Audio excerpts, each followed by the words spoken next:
Why is it that we as adults, when we talk about fire, can only remember that which we learned in kindergarten?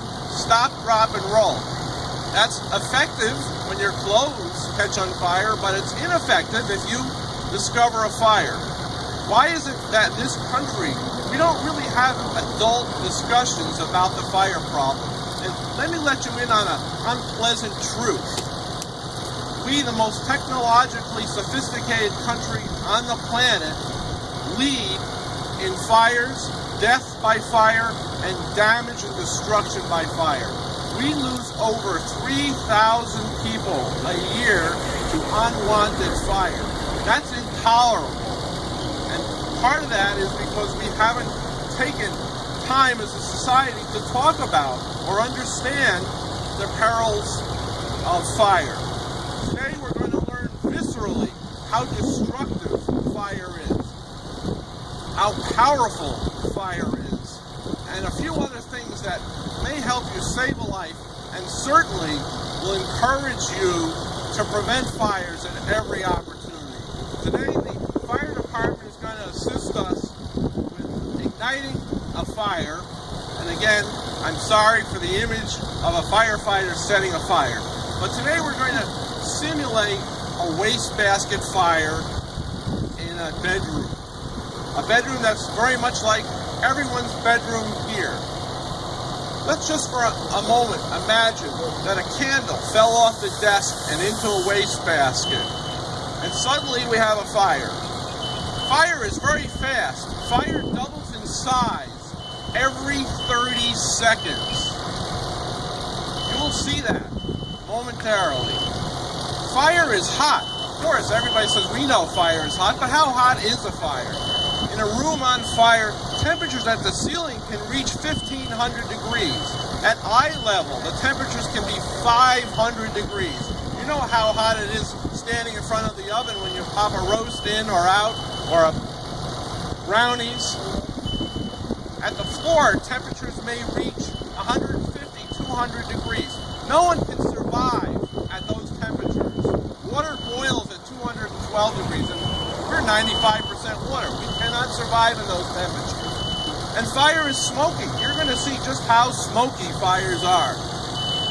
You can't see in the smoke. You can't breathe. Today's fires and today's smoke contain toxins from the synthetic materials of our environment. One whiff of smoke can render you virtually unconscious, or at the very least unable to assist in your own evacuation. 2 or 3 breaths and that's it. Smoke is a killer.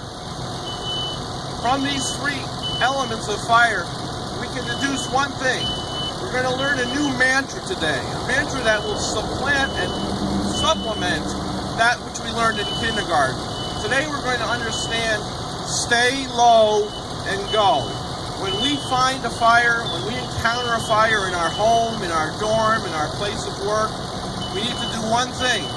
Stay low under the heat of the fire, stay low under the toxic smoke where there's some visibility, and go and get out as quickly as possible. I know in the college environment, the fire alarm activates every time we even think popcorn. But we can't become complacent. When we hear a fire alarm, we need to think that this may be the unfortunate event that we're preparing for today. Stay low and go as soon as we hear that fire alarm.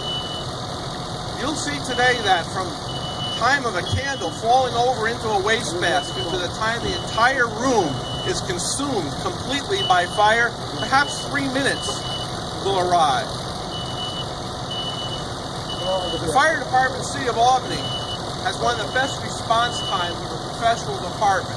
Most likely they're going to be here in 3 minutes from the time they receive a call. That's really a good response. But in 3 minutes we can go from a wastebasket fire to an entire room. We can't wait for the fire department to come here to give us instruction on getting out. The best thing we can do is to be out on the lawn when the fire department arrives. That requires your effort and your commitment to staying safe. Just imagine that smoke in the hallway outside your dorm room. or in the stairwell. Here we have the fire outside. In the atmosphere, the smoke vents, but inside a building, everything that you see will be magnified many, many times.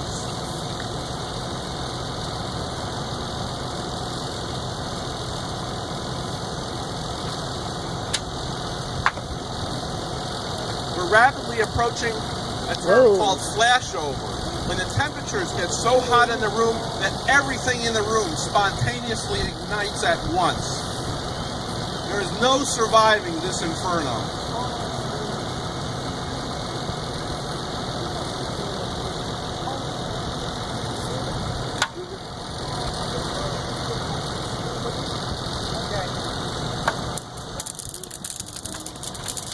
At this time, only the fire department is able to control this beast.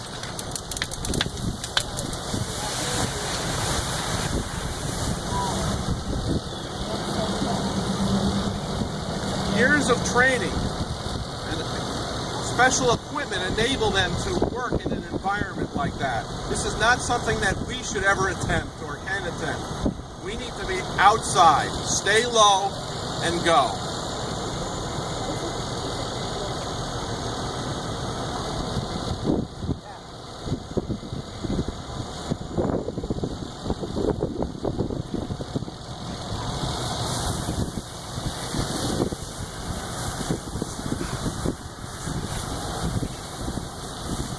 Now, unfortunately, no one was hurt in this fire, but imagine that's all your stuff, everything that matters, your photos of your family, your final senior project, your books, everything that matters in your life is gone.